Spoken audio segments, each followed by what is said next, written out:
आणि यानंतर थेट नवी मुंबईतल्या विश्व मराठी साहित्य संमेलनात जाऊयात. राज ठाकरे बोलतात. व्यासपीठावरती उपस्थित असलेले मंत्री दीपकजी केसरकर, आमच्या म्हैसकर मॅडम आणि इथे जमलेल्या सर्व माझ्या मराठी बांधवांनो, बहिणींनो आणि मातांनो,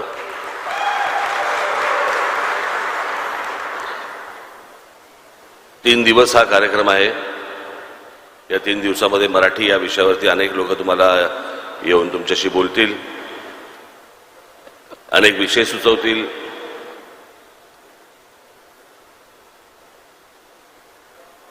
मराठीला पुढे कसं न्यायचं हे सांगतील. मी आता जो आपल्यासमोर उभा आहे,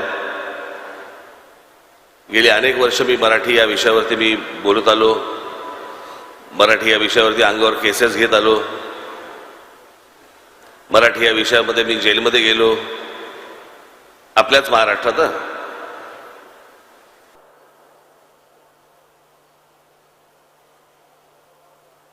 मी आता म्हैसकर मॅडमला तेच सांगत होतो, मी अत्यंत एक कडवट मराठी आहे.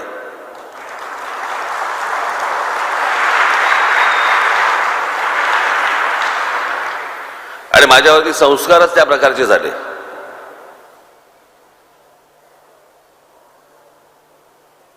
मी आजोबांचे पुस्तक रूपातनं झाले, बाळासाहेबांचे माझ्या वडिलांचे झाले, महाराष्ट्रातल्या इतक्या अनेक बुजुर्ग लोकांचे झाले. आणि महाराष्ट्र ही काय ताकद आहे ही जशी जशी मला समजत गेली तसा मी जास्तीत जास्त त्याच्या प्रेमात पडायला लागलो. मला आता जून महिन्यामध्ये मला अमेरिकेला बृहन महाराष्ट्र मंडळ अमेरिका यांनी मला आमंत्रित केलेलं आहे.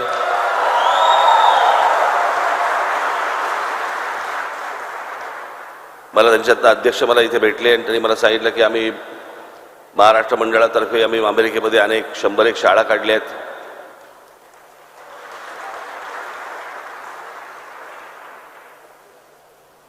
महाराष्ट्रातल्या मराठी शाळा बंद होत असताना अमेरिकेमध्ये मराठी शाळा सुरू होत आहेत, हे काही कमी आहे का?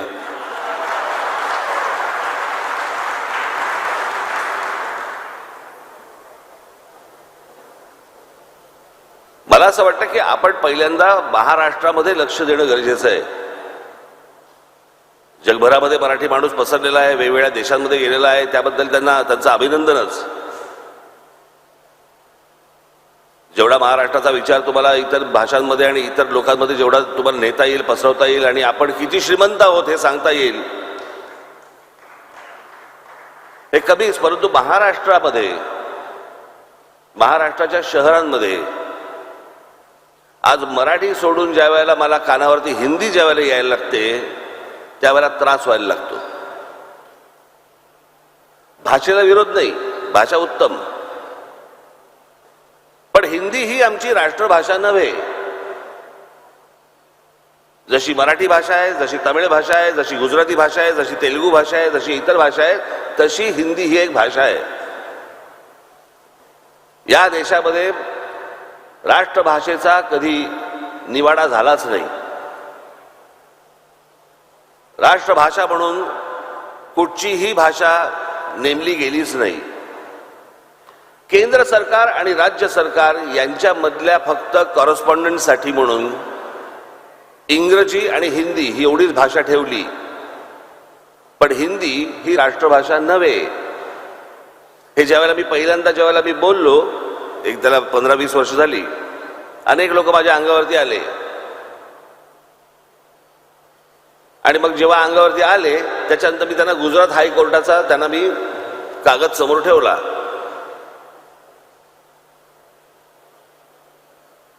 आजही तुम्ही जर समजा गुगलवरती गेलात तर तुमच्या लक्षात येईल हिंदी ही आपली राष्ट्रभाषा नव्हे.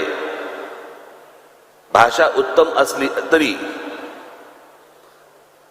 आमच्यावरती हिंदी चित्रपटांचे संस्कार झाले. हिंदी चित्रपटामधून आमच्या अंगावरती हिंदी आली.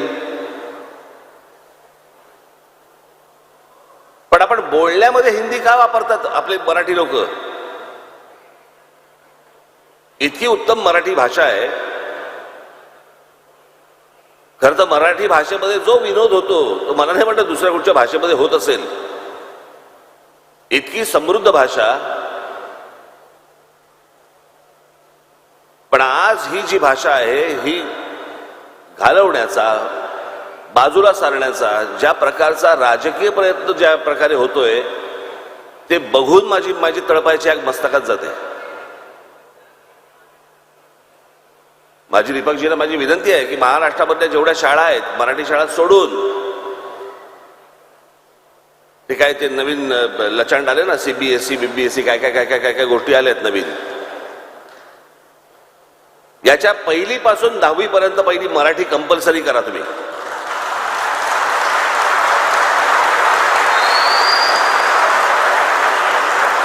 मला समजत नाही ज्या ठिकाणी तुमचा जन्म झाला, अमराठी असतील लोक, ज्या ठिकाणी तुमचा जन्म झाला, जिथे तुमची मुलं झाली, आणि त्या मुलांना तुमच्या शाळेमध्ये काय शिकवलं जातं? जर्मन, फ्रेंच, जणू का ते देश बोलवतच आहे ना, की या रे मुलांनो या, आमची लोकसंख्या वाढवा.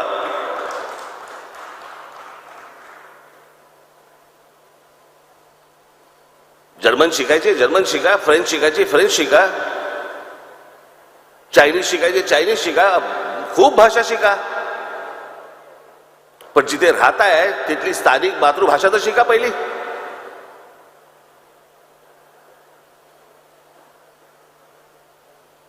आणि इथं कमीपणा कसला आला?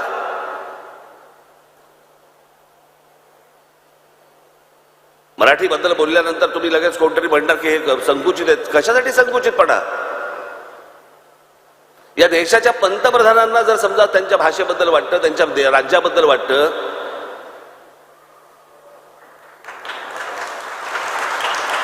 की जगामधला मोठा, सर्वात मोठा स्टॅच्यू ऑफ लिबर्टी पेक्षा मोठा पुतळा कुठे बांधावा असा जर पंतप्रधान वाटतं, तो गुजरातमध्ये बांधावा असं वाटतो.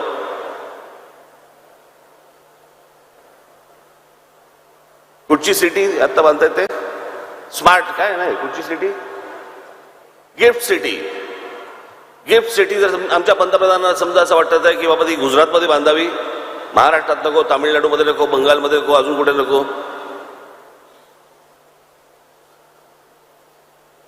हिऱ्यांचा व्यापार आपल्याला त्यांना असं वाटतं की बाबा गुजरातमध्ये न्यावा असं वाटतोय, न्यावा त्यांनी. माझं असं म्हणणं आहे की पंतप्रधानांना स्वतःच्या राज्याबद्दल जर समजा प्रेम लपवता येत नसेल, तुम्ही आम्ही का लपवतोय?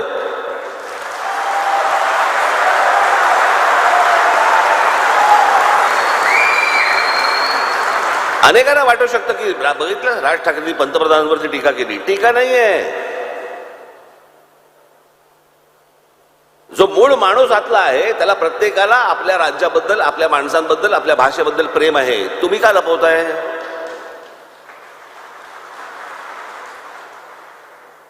ज्या राज्यामध्ये मी राहतो त्या राज्यामध्ये माझ्या इकडचा मराठी माणूस ज्या वेळेला एखादं घर घ्यायला जातो आणि तिकडच्या एखाद्या जैन सोसायटी मधला माणूस सांगतो की मराठी माणसाला घर देणार नाही, काय करायचं आम्ही? तामिळनाडूमध्ये करून दाखवा, पश्चिम बंगालमध्ये करून दाखवा, असं गुजरातमध्ये करून दाखवा, आसाममध्ये करून दाखवा, आंध्र प्रदेशमध्ये करून दाखवा, केरळामध्ये करून दाखवा की तिकडच्या स्थानिक माणसाला घर दिलं जात नाही, पैसे असून सुद्धा. हे महाराष्ट्रात का होतं?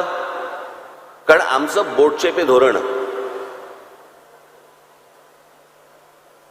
आम्हीच पहिले मागे हटतो. बाबा नसेल जागा त्याच्याकडे, आता काय करणार? जाऊन दे ना, सोडून दे, दुसरी बिल्डिंग बघणं कशासाठी? जागा असताना, परवडत असताना कोणाला वाटतं, कोण म्हणतं की मराठी माणसाकडे पैसे नाही आहेत?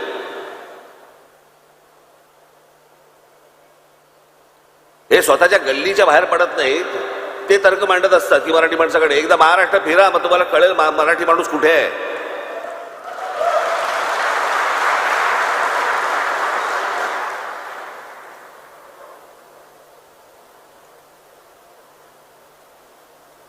मी आज एवढंच सांगायला आलो की पहिलं आपण महाराष्ट्राकडे लक्ष देऊ. आज अनेक जण परदेशामधून इथे आलेले आहेत. आपलं सगळ्यांचं स्वागत. आपणही माझं कराल अशी अपेक्षा.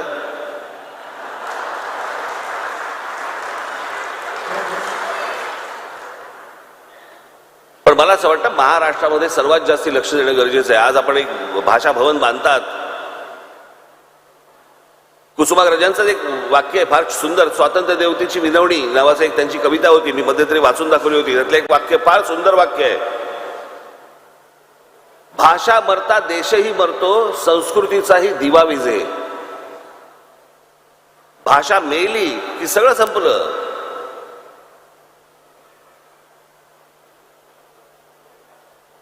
तुमची जेव्हा ओळख होते त्यावेळेला तुमची ओळख कोण होते, तुमची ओळख म्हणून कोण होते, कोण आहात तुम्ही.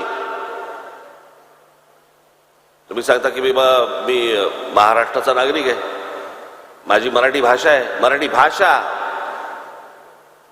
मराठी भाषा ही तुमची ओळख आहे, महाराष्ट्र ही तुमची ओळख आहे. ती ओळख आपण पुसून टाकतो. जर समजा तुम्ही युरोपमध्ये जर समजा गेलात, आज युरोपमधल्या देशांमध्ये जर समजा गेलात, महाराष्ट्राची लोकसंख्या पाहता, मराठी बोलणारी लोकसंख्या पाहता,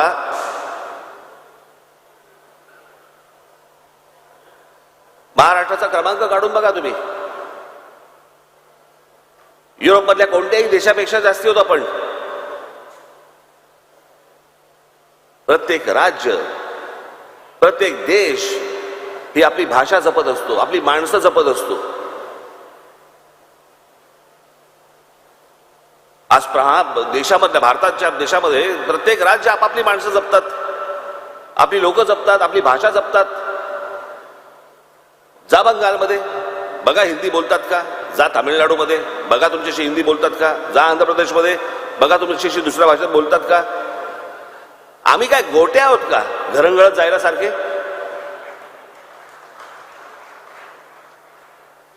आम्हीच का घरंगळत जातो दुसऱ्या भाषेमध्ये. मी आजच्या व्यासपीठावर फक्त मला एवढंच सांगायचं, मी लंब चौडं भाषण देण्यासाठी आलेलो नाहीये. माझी फक्त आपल्याला सगळ्यांना विनंती आहे, मराठी भाषा भवन होईल, सगळ्या गोष्टी होतील. माझी आपल्याला सगळ्यांना विनंती आहे, कोणी समोर येऊ देत, आपण मराठीत बोला.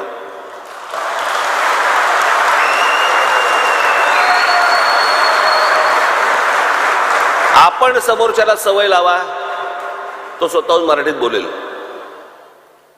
ज्यावेळेला मी आंदोलन जेव्हा सुरू झालं, त्याच्यानंतर ह्या हिंदी चित्रपट सृष्टीमधल्या अनेक लोकांना कंठ फुटले मराठीचे आणि मराठी बोलायला लागले. म्हणजे मराठी येत होतं पण बोलत नव्हतात. माझं असं म्हणणं आहे की बरं, समोरचा मराठी बोलताना चुकला, हसू नका. आपण समोरचा मराठी बोलताना चुकलं तर आपण हसतो, त्याची चेष्टा करतो, म्हणून लोक समोरचे बोलायला पण जात नाही. चेष्टा करू नका, सुधरवा.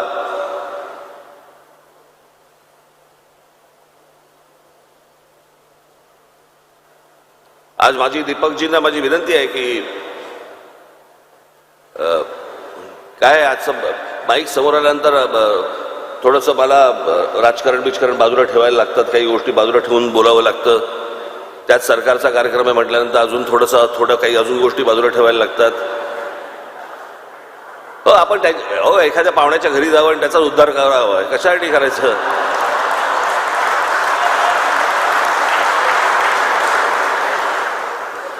तर मला असं वाटतं की दीपकजींना माझी विनंती आहे की बाकीच्या सगळ्या गोष्टी सोडा, पण सरकारतर्फे महाराष्ट्रामधल्या जेवढ्या शाळा असतील, जेवढ्या भाषिक शाळा असतील, त्याच्यामध्ये 1ली ते 10वी आपण मराठी कंपल्सरी करा. एवढे फक्त मराठीवरती शासनाने उपकार करावे, बाकी आम्ही सगळं बघून घ्यायला तयार आहोत.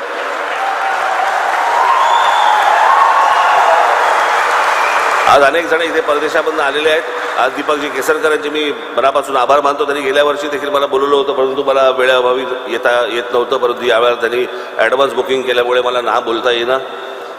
पण मी त्यांचे आभार मानतो. म्हैसकर मॅडम, आपले देखील आभार. इथे अनेक परदेशामधून लोक आलेले असतील, आपल्यालाही अनेक दिवसांनी आपल्याला या मायभूमीमध्ये, मराठी भूमीमध्ये येऊन बरं वाटलं असेल. ज्यावेळेला मी तिथे जूनला येईन त्यावेळेला आपल्याशी प्रत्यक्ष भेटण्याचा योग येईल, त्यावेळेला मी आपल्याला प्रत्यक्ष भेटीनच. आणि आलेल्या सर्व माझ्या बांधवांना, बहिणींना आणि या टेलिव्हिजन चॅनलच्या माध्यमातून माझं बोलणं ऐकत असलेल्या लोकांना फक्त मी परत जाता आता एकच सांगेन, बाकी कशाची गरज नाहीये. फक्त जो समोर येईल त्याच्याशी फक्त मराठीत बोला, एवढीच फक्त विनंती करतो आणि आपण सर्वांची मी रजा घेतो. धन्यवाद. जय हिंद, जय महाराष्ट्र.